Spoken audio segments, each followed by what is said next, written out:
Oke, di video kali ini saya ingin memberikan review match untuk pertandingan dari Rans Nusantara dengan PSIS Semarang, lalu ada Persikabo dengan Persis Solo. Kita mulai dulu dari Rans dengan PSIS Semarang.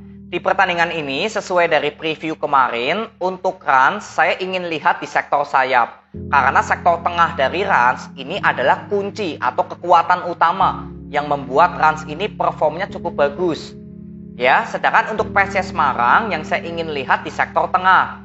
Karena sektor sayap dari PSIS Semarang sejauh ini juga cukup bagus.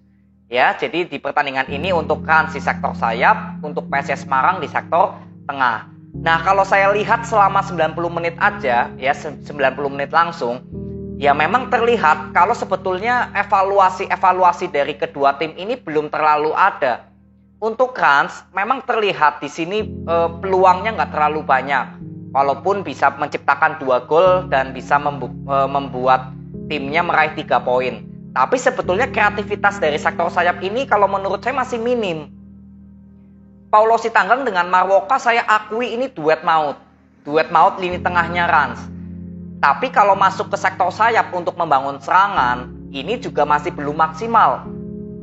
Inilah yang menurut saya membuat peluang-peluang dari Rans ya masih sangat minim di pertandingan kali ini. Karena sektor tengah doang yang hidup untuk melakukan kreativitas serangan. Gak diimbangi dari sektor sayap. Nah, sedangkan untuk PSIS Semarang, ini kebalikannya. PSIS Semarang lebih banyak membangun dari sektor sayap. Karena sektor tengahnya ini gak hidup sama sekali. Saya sudah berapa kali mengkritik perannya Septian David Maulana ya. Mungkin ini sudah kritik keempat, termasuk video ini. Pada saat lawan Barito, pada saat lawan PSM, lalu pada saat lawan Persis Solo, saya mengkritik perannya Septian David yang berapa kali justru nggak bisa membuat kreativitas di sektor tengah. Ya, seperti mudah kehilangan bola, lalu positioning dari Septian David juga berapa kali masih minim untuk melakukan switch position dengan Freitas ataupun mungkin Marukawa atau Vitinho di sektor kiri. Tapi justru lebih banyak Fortes yang mengambil alih perannya Septian David. Kalian bisa lihat berapa kali Fortes ini ikut mundur sampai ke belakang mencari bola atau melakukan gerakan tanpa bola sampai jauh meninggalkan posnya sebagai target man. Nah, ini kan harusnya peran dari Septian David. Makanya ketika Fortes banyak untuk membantu ke bawah menjemput bola, ya alhasil ketika PSIS Semarang bisa melakukan counter, ya nggak ada seorang Fortes sebagai target man. Ini sudah berapa kali terlihat, sama seperti pertandingan tadi lawan Rans, juga masih terlihat kalau Fortes lebih aktif untuk menyebut bola daripada Septian David yang sebetulnya ya peran Septian David inilah yang harusnya banyak membuat kreativitas di sektor tengah, menyebut bola, melakukan switch position. Jadi sangat terlihat kalau permainan PSIS Semarang ini dari sektor tengah ini nggak berjalan, alhasil permainannya monoton. Ini sudah berapa kali saya kritik untuk Agius ya ketika melihat PSIS Semarang justru ya di sektor tengahnya di 4 pertandingan ini gak ada evaluasi. Nah, ketika PSIS Semarang tertinggal 2-0 ya, gol dari Marwoka di babak pertama, lalu Evandro di babak kedua. Nah, di sini Septian David baru diganti oleh Wawan di menit ke-77. Menurut saya ini sudah telat karena Septian David ini sebetulnya ya oke lah kalau di babak kedua pengen lihat ya, karena kan di babak pertama sudah jelas gak jalan nih. Oke lah kalau masih pengen lihat di babak kedua Septian David sudah ada perubahan belum. Tapi kan nyatanya di 10 menit awal atau 15 menit awal babak kedua ternyata masih tetap sama nih permainan PSIS Semarang. Nah, harusnya di menit 60 inilah ya Septian David bisa diganti. Dan sebetulnya saya menginginkan Marukawa yang diganti positioningnya dari Septian David. Karena Marukawa juga sebetulnya pada saat membela Persebaya Surabaya ya, saya masih ingat ini juga Marukawa berapa kali sering bermain untuk gelandang serang. Ya, tapi ya ini kembali lagi keputusan dari Agius yang menaruh Wawan sebagai pemain gelandang serang dan Marukawa bermain menggantikan Vitinho. Ya, ini masih oke lah, saya menghargai sekali pergantian pemain ini. Tapi yang saya sayangkan hanya ya sudah telat, posisinya sudah telat ketika Rans ini sudah unggul 2-0. Ya, itu juga pergantian pemainnya kan di menit 77. Jadi hanya menyisakan 13 menit untuk PSIS Semarang bisa menciptakan 2 gol. Dan memang terbukti ya di sini PSIS Semarang berhasil memperkecil kedudukan karena Freitas di lakukan dorongan ya oleh Paulo Sitanggang, dan di sini Fortes akhirnya bisa menciptakan gol. Jadi intinya ya menurut saya PSIS Semarang terutama, saya nggak terlalu mempermasalahkan PSIS Semarang ini kalah, menang atau imbang. Tapi yang saya selalu soroti adalah ya di sektor tengah. Agius harus cepat-cepat melakukan evaluasi atau rotasi kepada Septian David.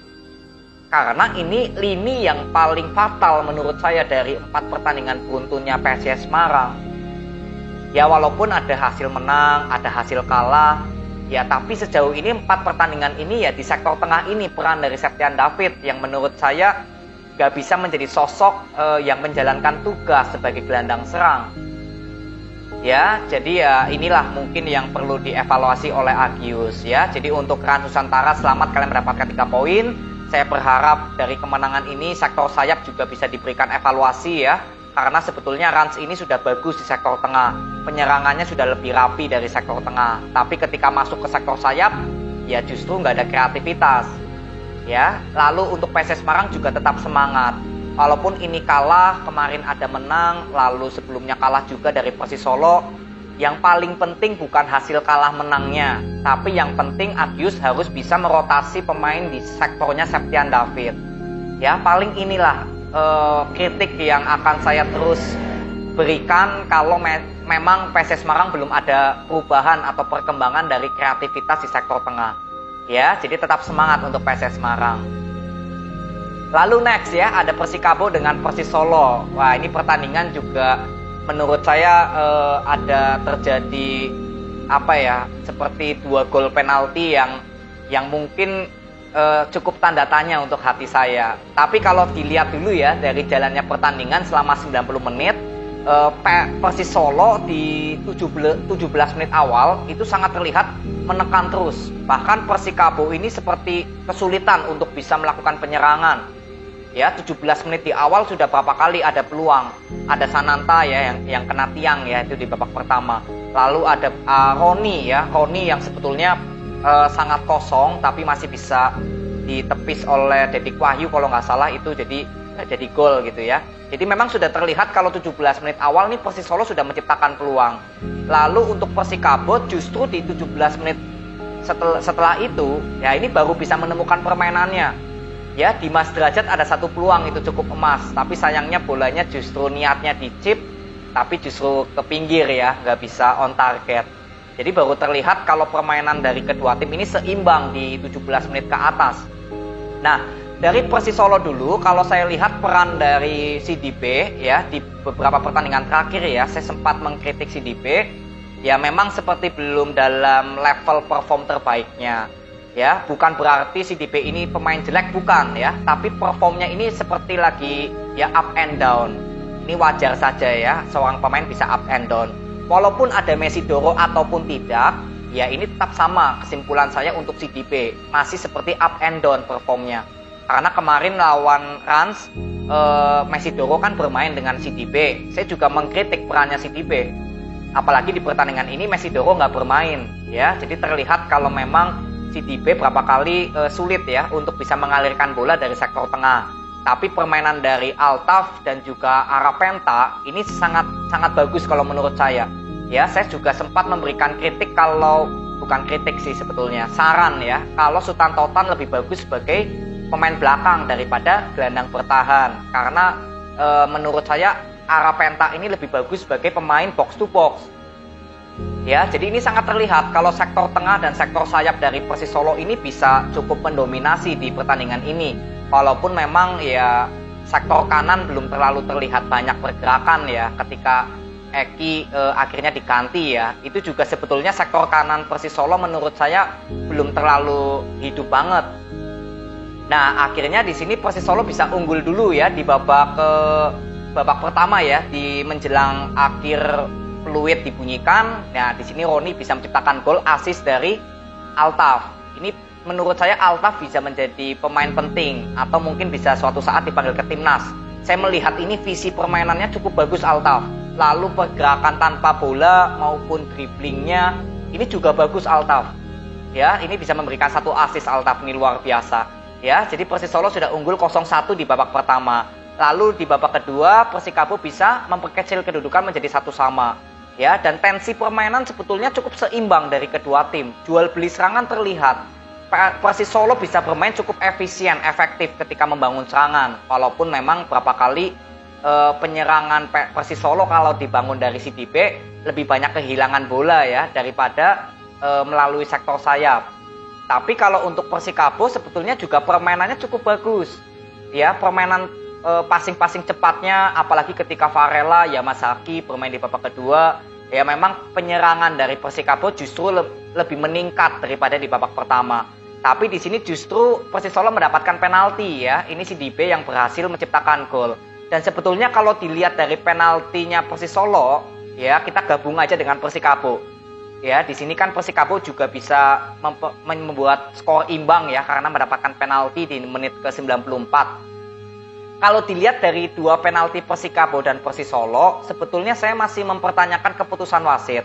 Karena apa? Ketika Persis Solo mendapatkan penalti, ya Sananta yang mungkin ada dorongan, itu sebetulnya enggak persentase untuk Sananta bisa menciptakan gol. Kalau itu assist dari Sutantotan bisa di-heading gitu ya oleh Sananta, ya mungkin itu patut mendapatkan penalti.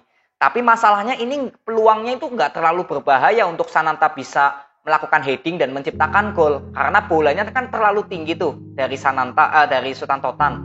Tapi justru wasit bilangnya ini ya ada dorongan. Ya ini menurut saya ya ini bukan sebuah penalti karena persentase bola masuk ke gawang untuk Persis Solo ke Persikabo itu nggak tinggi persentase golnya. Lalu sama dengan Persikabo ketika mendapatkan penalti, saya nggak terlalu jelas itu apa yang terjadi di masalah corner kick ya. Itu kan prosesnya dari corner atau mungkin ada dorongan atau mungkin ada tarikan baju, ya mungkin saya juga nggak terlalu jelas. Tapi kembali lagi lihat persentase untuk Persikabo menciptakan gol ke Persis Solo ini tinggi atau enggak persentasenya. Dan sebetulnya juga sama kejadiannya seperti Sananta, ini nggak terlalu tinggi persentase Persikabo untuk bisa memanfaatkan sepak pojok menjadi gol. Jadi ya kesimpulan saya dari dua penalti ini memang ya cukup kontroversi untuk saya ya. Tapi kalau dibilang dari hasil imbang, ya sebetulnya untuk Persikabo permainannya ya itu ya sudah cukup bagus, terutama di babak kedua. Lucky dan juga Roni Sugeng menjadi starting line up juga saya sangat suka. Dua pemain ini kalau boleh dibilang ini Xavi Iniesta-nya Persikabo. Ya, Lucky dan juga Roni Sugeng itu juga bermain cukup bagus. Sedangkan untuk Persis Solo permainan sayapnya sangat baik. Sutantotan juga cukup bagus, berapa kali bisa melakukan save-save brilian. Lalu Arapenta, Altaf, ini saya sangat menyukai lah Altaf dan Arapenta ini, dua pemain dari Persis Solo. Lalu Sidibe ya, yang memang saya lihat performnya lagi nggak terlalu on fire banget.